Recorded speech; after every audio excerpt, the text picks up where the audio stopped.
Je vais maintenant passer la parole à Madame Pentèbre qui représente, Isabelle Pentèbre représente le préfet des Bouches-du-Rhône et le préfet de région Pierre Dartout.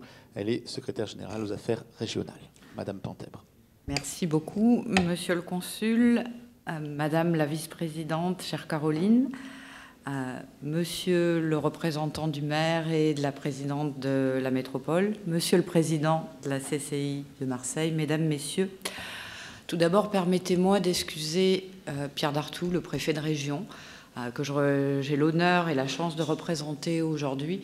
Mais je tenais en son nom à vous témoigner tout son intérêt pour cette double problématique, cette problématique rhodanienne qui vous anime depuis un certain nombre d'années, que nous allons retravailler aussi en partenariat avec la région Sud-Provence, Alpes-Côte d'Azur, avec la région Occitanie, avec la région Auvergne-Rhône-Alpes, dans le cadre de la prochaine contractualisation au titre des contrats de plan qui va s'ouvrir dans les semaines qui viennent, puisque pour nous, l'axe Méditerranée-Rhône-Saône est un axe privilégié.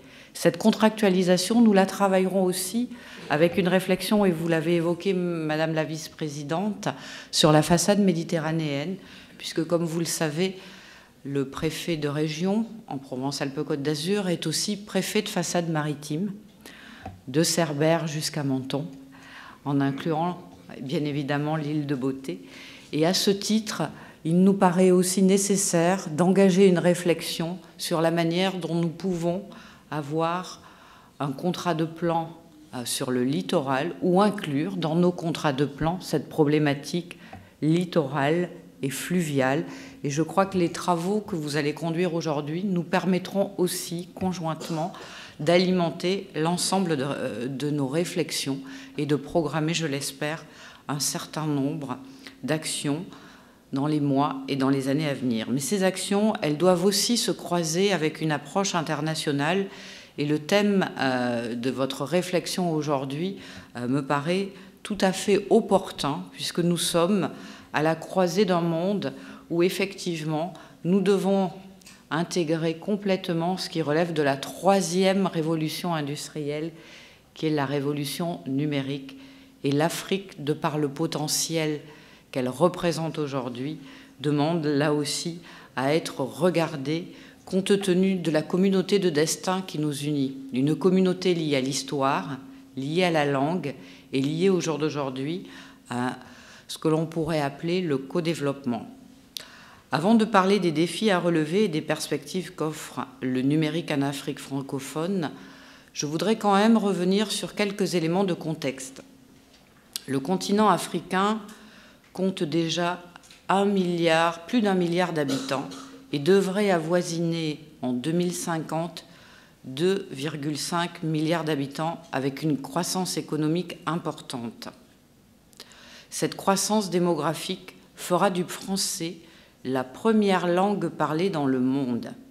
Au jour d'aujourd'hui, quand nous échangeons dans un certain nombre d'instances, il y a 2 langues officielles, l'anglais et le français, avec sur le numérique une langue majeure qui est l'anglais. Il nous faudra donc nous réinterroger sur cette problématique.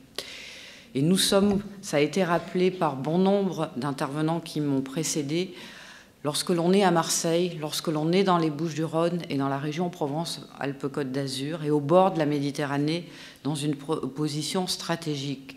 Marseille représente la porte d'entrée du numérique de l'Europe sur l'Afrique. Vous l'avez dit vous-même, et je crois que monsieur le représentant de la ville de Marseille et de la métropole a malheureusement dû nous quitter, mais Marseille est la ville où convergent un certain nombre de câbles, plus d'une trentaine. Au-delà de cette convergence technique et numérique, je pense que nous avons bien plus que cela. Nous avons une convergence économique, nous avons une convergence culturelle et nous ne devons pas rater ce défi. L'Europe, la France et l'Afrique doivent aussi s'unir et votre présence, Monsieur le Consul, l'illustre parfaitement parce que l'Europe, ce n'est pas que l'Union européenne, c'est une communauté là aussi historique, doivent aussi s'unir pour pouvoir relever l'ensemble de ces défis. Dans son édition 2017 et dans son rapport sur l'économie de l'information, la conférence des Nations Unies sur le commerce et le développement faisait cas de la dynamique soutenue que connaît l'économie numérique en Afrique. Elle souligne bien évidemment que l'Afrique est à la croisée de cette communauté de chemin, car elle n'a pas encore pleinement réussi à mettre en place un écosystème qui lui permette d'exploiter l'ensemble de ses potentialités. Et il me semble, là aussi, que dans cette recherche d'optimisation, nous devons à un moment donné croiser les synergies qui sont les nôtres. La concentration géographique par région des multinationales du numérique place l'Amérique du Nord et l'Asie en première et deuxième position, l'Europe venant en troisième. Peut-être qu'en conjuguant nos efforts avec l'Afrique, nous avons la possibilité de relever un certain nombre de challenges. Je ne reviendrai pas pour les relever sur un certain nombre de valeurs partagées qui nous unissent depuis très longtemps. Ceci est d'autant plus vrai que l'économie du numérique connaît une croissance sans précédent sur le continent africain, portée notamment par le commerce électronique. Ainsi, dès 2014, le président actuel de la Côte d'Ivoire avait d'ailleurs prévenu ses compatriotes: l'Afrique a raté la seconde révolution industrielle, elle n'a pas le droit de rater la troisième. De la même manière, même si nous avons la chance dans le département des Bouches-du-Rhône d'avoir l'un des premiers bassins industriels de France, bassin industriel qui, contrairement aux autres, n'a pas le poids de la reconversion, il nous faut aussi complètement jouer de cet atout sur l'ensemble de l'axe rhodanien et jouer de cet atout avec nos partenaires africains. Nombre de défis restent à relever. La numérisation impacte toujours plus les économies africaines et dans de nombreux domaines de pointe. L'utilisation du big data ou du traitement des données à grande échelle, l'intelligence artificielle et l'impression en 3D constituent, me semble-t-il, les principaux exemples sur lesquels il nous faut, là aussi, investir conjointement. Selon les pays, les perspectives sont différentes, mais elles sont toutes prometteuses, à condition, et ça me semble un leitmotiv, de savoir accompagner et comprendre l'expansion de l'économie numérique à travers notamment une législation appropriée ainsi que des infrastructures adaptées. À titre d'exemple, l'Afrique et l'Amérique latine hébergent ensemble moins de 5% des centres de données offrant des services de colocation. Il s'agit d'une chance pour Marseille et ses nombreux câbles sous-marins. Il s'agit aussi d'une chance pour la région Provence-Alpes-Côte d'Azur, qui valide ainsi un positionnement déterminant et un positionnement qui, économiquement, doit être offensif, puisque là aussi, il s'agit de prendre toute notre part dans la nouvelle économie de la donnée. En matière de commerce en ligne, il apparaît aussi que les deux principaux freins pour l'Afrique restent la bancarisation, toujours inférieure à 20% en moyenne, et l'accès à Internet dans la fiabilité et dans la rapidité des connexions. Là aussi, nous devrons, me semble-t-il, être force de proposition et de coopération en matière de déploiement numérique. Et il me semble que sur cette région, ensemble, avec le Conseil régional, nous sommes en train de travailler très rapidement à l'ensemble de la couverture numérique de notre territoire.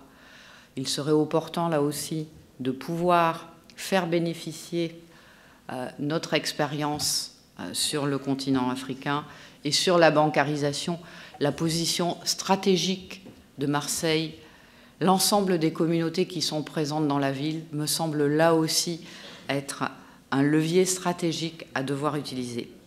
Enfin, parmi les principaux obstacles à franchir, on note des difficultés logistiques qui s'expliquent par le fait que la plupart des pays n'ont pas de système d'adressage. Encore une fois, nous pouvons collectivement apporter des réponses à ces problèmes. En 2017, l'Afrique comptait déjà 21 millions d'acheteurs en ligne, ce qui montre l'énorme potentiel du marché africain du commerce électronique, compte tenu de l'évolution démographique de ce continent que nous avons déjà évoqué, mais au-delà de l'évolution démographique, de la montée en puissance aussi dans ce continent des catégories socio-professionnelles que l'on pourrait qualifier de classe moyenne, parce que c'est l'accès à cette classe moyenne qui nous permettra aussi ensemble de répondre à un certain nombre de besoins croissants de cette population. Il convient donc, avec l'initiative privée et avec le soutien des pouvoirs publics, de trouver les moyens d'accélérer la préparation des pays africains au commerce électronique, d'élargir l'accès à une infrastructure et à des services, de promouvoir les compétences nécessaires à l'économie du numérique et de favoriser l'inclusion financière. Tous ces éléments me paraissent relever d'une mobilisation pour lesquelles nous pouvons, ensemble, à travers l'instance que vous représentez, à travers les différentes institutions présentes aujourd'hui dans votre débat, relever un certain nombre de défis que je ne doute pas que nous allons mettre l'ensemble de l'énergie nécessaire les uns et les autres pour les mener à bien. Merci beaucoup et très bonne journée de réflexion.